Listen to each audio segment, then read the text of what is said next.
My name is Rachel Rofe. I created this show because I wanted to help you see that if you have a choice, you can choose a better life.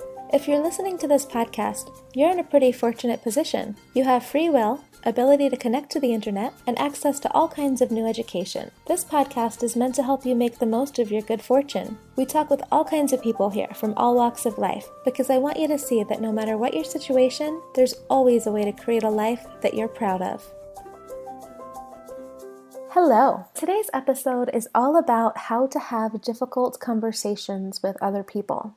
So if there's something going on for you that is feeling tough for you, or maybe there's somebody in your life who you think that if things could shift a little bit, it could be a lot easier to be in relationship with this person.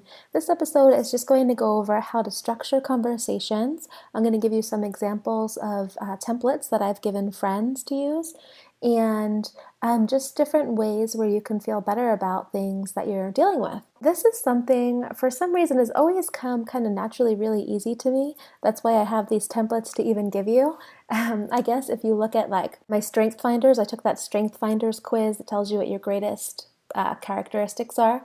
And empathy was always my number one. And Myers-Briggs, INFJ, which is all about perspectives, and astrology, if you're into that, I'm a Libra, which is all about looking at both sides of everything. So I feel like I can really add a lot of value around how to have these difficult conversations.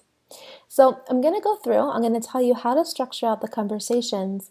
Before I go into that, one thing that I want to say is that having conversations that are tough does require some vulnerability on your end.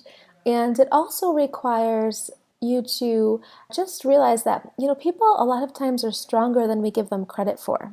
So a lot of times we get into these tough situations and we're afraid to talk with people about it because we feel like they're not going to respond well, or they're going to be maybe really defensive, or maybe that they just don't even have the emotional capacity to have different conversations because maybe you think like you're more evolved than them or something like that. But what I found in the gross majority, like the only time actually that I've ever heard of someone having a tough conversation that didn't work out well was when the other person was psychologically, and that was actually a conversation that I had with someone, was with someone who was psychologically just unsound. Like they actually had like schizophrenia and bipolar disorder and stuff like that. But every other conversation, and I've helped people, like I've got to be like 100 conversations by now, they've all gone fine.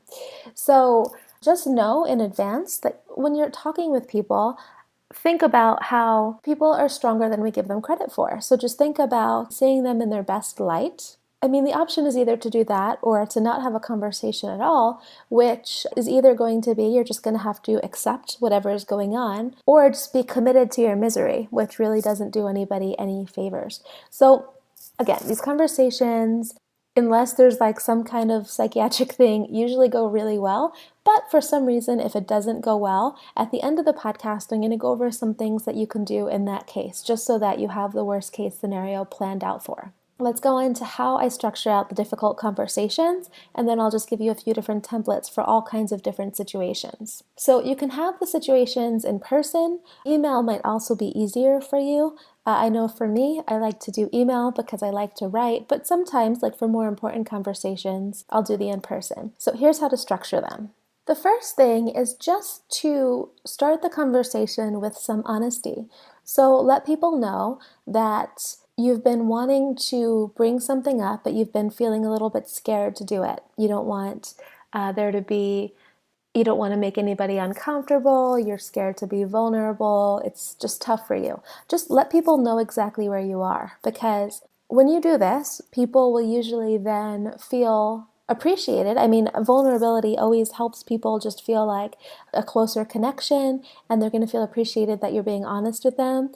And most people don't want to be the type of person where it feels scary to talk with them. So honesty. Then go over whatever it is, like go over their perspective for whatever you're dealing with.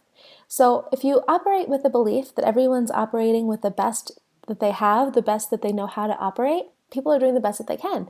So share with them whatever it is that they're doing right. So whatever it is around the situation that they're doing right, say it. So it could be something like, if it's a work situation, I know that you've been working really hard You've been doing this, this, and this, and I really appreciate it.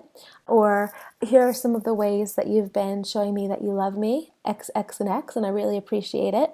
If that's like a romantic thing, whatever it is, just acknowledge them, because if you're going to go into asking them for something, then you just want to make it seem like it's not like they're put on the defensive. If you're so entangled in whatever is bothering you about this person that you have trouble acknowledging anything that they do right, one quick little reshift that you can do is just look at them through the eyes of an angel. So whether or not you even believe in angels, just imagine what it would be like, be an angel, even an imaginary one, and look through like the best things through that person. And that will help a lot. And again, I know I'm kind of going through this fast, but I'll give you these templates right after. So for now, you're just getting the primer, and then we'll go into it more. Okay, so you've shared, you've been honest, you're telling them how it is for you to share this, you went over their perspective, and the next thing you do is just go over what's going on for you.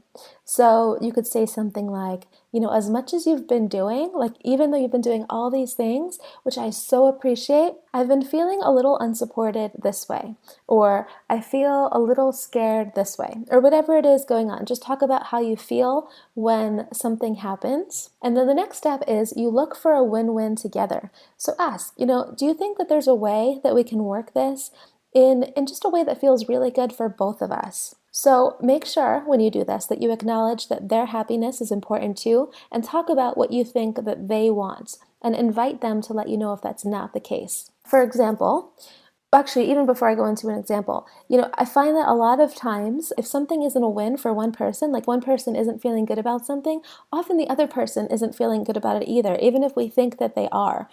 I think people can just kind of energetically feel if something's not total win-win for both people.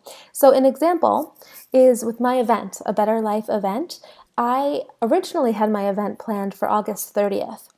And it became like it was just the date was getting closer and closer. I hired an event planner for this, and the date was getting closer and closer. And I just kept having the feeling that the event date wasn't going to be good. It just wasn't the right time to have the event. And the event planner I'm working with is amazing. She does things with all kinds of big people, like just amazing people. And I know that she just gets all kind of work. And so I was afraid to ask her if she'd be okay to change the event date, because I just felt like she must have turned down work in order to do this because it was on a weekend. I didn't want her to lose money. I knew she had already been talking to people about doing things on the August date and all this stuff. But I ended up emailing her just to see what she would think about it. She quickly emailed me and she said, "Can you jump on the phone for 5 minutes?" And I was really scared right away. It's like, oh no, like it's going to be tough. But she told me that actually her intuition had been telling her the past couple weeks that the date wasn't going to work at all, and that she had been wanting to look at moving the date too. She said that she actually did turn down work. She had really made the intention this year that she was going to feel supported in the world. She wanted to make decisions that were heart-centered, and she wanted to feel financially supported even while making heart-centered decisions, so that she wasn't letting things like finances get in the way of that. It ended up working out perfectly, even though I would have thought logically that she wouldn't be okay with it. So there's usually win-wins that you can find. When you're going through and you're looking for the win-win together, just acknowledge the things that they want, that you think they want. So maybe say like, I know that both of us just want to make this go as easily as possible. I know we both want to feel really good about this, whatever. And then just ask them to help find a win-win together. And the reason why finding a win-win together works so well is because now you're not making it like you have the answer and you know better than the other person. It's you're coming to them, looking at them as an equal. You're not telling them what they're doing wrong. And when people feel like they have a chance to get into the conversation and make some choices too, then it becomes collaborative. It's just a lot better for both people. So then, after you do that, you just thank them somehow. So tell them you appreciate reading this or listening to you. You appreciate the things that you do. You appreciate that they can make it safe enough for you to have this kind of conversation or open up this dialogue. So that's how it works. So again, the steps are, first, you go with the honesty. You talk about how you're scared to bring something up or whatever you're feeling. Acknowledge their perspective and everything that they're doing right. Talk about how you are feeling, what's going on for you. Look for a win-win together. See if there's something that you can do to make it right for both of you, and then thank them. So those are the steps. I'm going to give you now a couple different templates that I've helped friends with. I'm just modifying them very slightly because I don't want anybody to just to protect them basically. Now, they might be slightly out of this formula. The formula that I gave you can totally use, it'll be great. This is just, just a little bit different because at this point I'm pretty versed with this, so I don't need to go with the entire formula, but you can kind of get the general feel for each one. So the first template that I gave a friend was, she was in a situation where she had hired a friend of a friend. And so the friend of a friend was doing some design for her. And it took a lot longer than she expected to get these designs back. She ended up getting an invoice that she thought was way more expensive than it should have been. The work was actually never even really that good. She had to give back a lot of feedback. The designs were like there were mistakes in the designs that shouldn't have been made, just careless kind of errors. And then when she finally got this invoice, it was more than any design she'd ever had to pay for before. She didn't have the money for it, and she thought that the work was not that good. But it was a tough situation for her because it was a friend of a friend. She didn't want to burn any bridges or look bad, really. So she asked me for some help in how to talk with this designer. So the template that I gave her that she used, and she said it actually, well, I'll read you the template and then I'll tell you what happened. She said something like, "Hi, person's name. Thank you for these designs. I know that you've been working really hard and I really appreciate it." At the same time, I'm feeling a little bit disappointed because the last time that I got this design back, I paid $200 and I was also given, revisions and all this stuff. These are over double the price. Oh, and the other thing was the person actually gave them back to her like a lot later than they'd agreed on. So she said these are over double the price and they were given back to me a lot later than we'd originally agreed on. Because of what I paid before, I hadn't budgeted for this amount that I'm invoiced. Also, it's going to be tough for me to come up with that for a while. And I'm also just feeling like it's not completely fair considering that we had agreed on this timeline.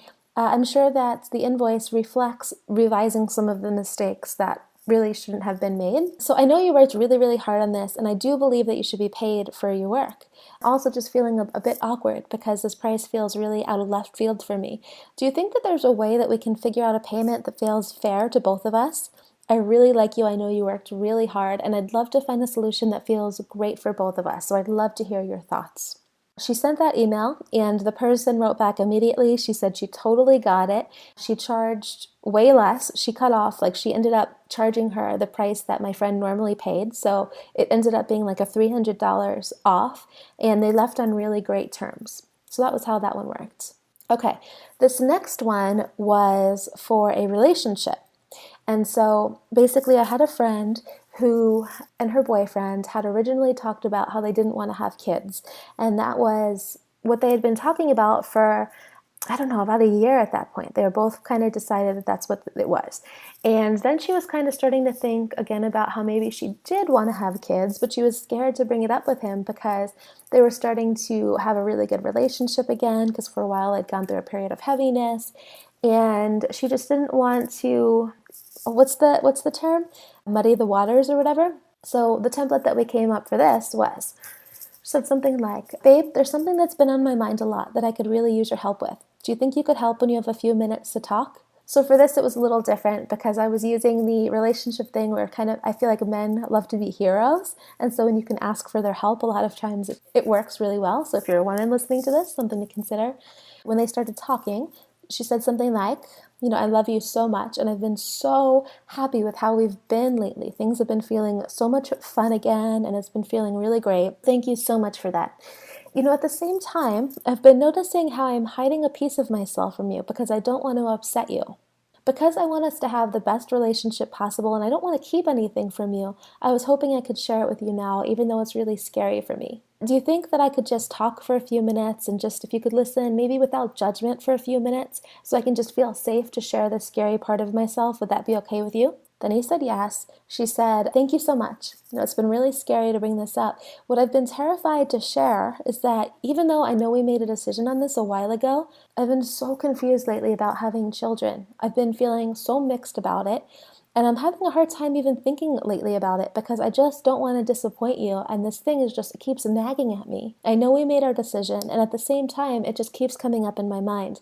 And I feel like not communicating with you is impacting our relationship, and I don't want that to happen either. I know you don't want children because," and then she inserted all his reasons. Do you think there's a way that we could talk about this safely while staying connected to the amazing relationship we've been having and think about how we can navigate this together? And what happened was he actually told her, which shocked her, that he knew that she was having these kind of things go on in her head. He knew that she was thinking about it again. And this opened the conversation for them to talk about it in a way that felt really good with them, with both of them. So even though it was really scary, I mean, she'd been going back and forth about it for such a long time, it ended up being really, really great. So the other template that I gave a friend, this was someone who was basically, she had hired 3 different people for a launch that she was going through. And one of them just fell off the face of this earth. Another person was going through major family issues. And then the other person she was working with had been doing a pretty good job overall. But then during the week of launch, she was kind of dropping the ball. And so my friend would delegate some stuff to her. And then the person she was delegating to would say, actually, I'm not going to be available until 7 p.m., so what's your priority? And my friend had no idea that this was going to happen, so here she is thinking that these things in launch mode are going to happen, and they weren't. And so she was just feeling like the person she was delegating to was dropping the ball, and it was just super important for launch mode to be able to make sure that everything was going well. So the launch mode meaning that she had a project that she had been launching, and for a week period she was getting a bunch of sales, and so she had to do everything she could to bring in as many sales as possible. So here is the template that I gave her. Thank you so much for everything you're doing. Or actually, it was something, first, I didn't copy this part, but it was something like, I've been feeling a little worried about sharing something with you, but, hopefully you'll be okay with it. But it was, thank you so much for everything you're doing. I really appreciate how you've been showing up for me, especially with, and then the names of those people who haven't been able to do well for her. It's with them being unavailable. I know you've been spread really thin, and that makes me feel a ton of pressure in asking anything else of you, so I've been really wrestling with how to say this. But being in launch mode, I'm feeling the pressure of everything being so time sensitive, and it's been really stressful for me when I assume you've got something under control, and then I find out later that you won't be available until later that day, and might not be able to do it at all. Then she gave a couple examples. Do you think there's a way that we could have clearer communication about when you will and will not be available? I certainly don't want to micromanage you. I just feel like this launch is a time-sensitive thing, and I want to make sure that if you can't be around for things, either I can do them or I can ask someone else to step in and help too. Or perhaps you're able to prioritize some of my stuff until the launch is over. I'm very happy to work with whatever works for you, as I'm super grateful for everything you're doing. Thank you very much. And so this person wrote back and she said she totally understood and she was devoting more time to the project during the launch week. So it went really well too. My friend wrote back and she said, I'm really grateful for how emotionally mature this person is. And the thing is, a lot of people are a lot more emotionally mature than we give them credit for. I'm gonna, in the show notes for this episode, by the way, I'll have the format structured out so that if you want to refer to it, just go to rachelrefay.com and then you can see exactly how to structure it all out. I'll probably even just include these templates in the show notes too. So if you need any help with that, you can do that. And then I told you that I would tell you what happens if someone's unwilling to work with you. I can't stress enough, this is probably not going to happen, but if it does, you have a few options. So it really depends on how important this is to you. So option number 1 might be to just look at it through their perspective. If the person you're working with is not willing to budge, then look and see if it's possible for you to just see where they're coming from and maybe even just get over what's bothering you, realizing that they're coming from where they're coming from. So maybe having that bigger picture perspective can help you. It might help you and it might not help you. But if you can, great. Another thing to look at would be to see if you can either spend less time with this person. So maybe it's a family member that you see often and you can kind of see them less. Maybe it's somebody that you can even just sever ties with. So it might be somebody that you just can choose not to see anymore. Maybe it's something like it's your boss and something's really bothering you and it's not something that you're willing to accept. So maybe you make a plan to start looking for a new job or create the business you've been wanting to create, something like that. Another option would be if you can't sever ties with them or you're unwilling to or can't have less time with them, you can't see it through their perspective, then you're probably just going to have to choose to accept it. Know that you tried. If you don't accept it, your only other option is to just be committed to your misery and keep feeling like a victim about it, which really doesn't do anybody any good. So if you choose to accept it, then you can look at how you can be in this situation and work with it. So what are some things you can do to make it better on your end, knowing that the other person isn't going to do anything? But again, this is all worst case scenario. So, and you can think of like a worst case scenario if you want before you even talk to somebody, and just know if this person reacts, ask yourself, what's the worst possible thing that can happen? Figure out how they can react. That would be terrible. And then come up with your plan if that happens.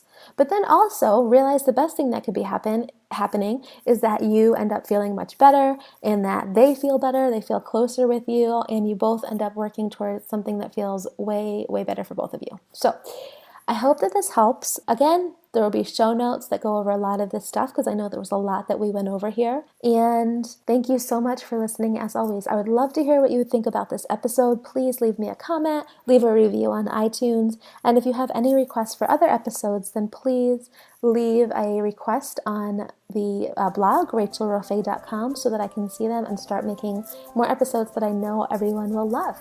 All right, thanks so much. Have a great day.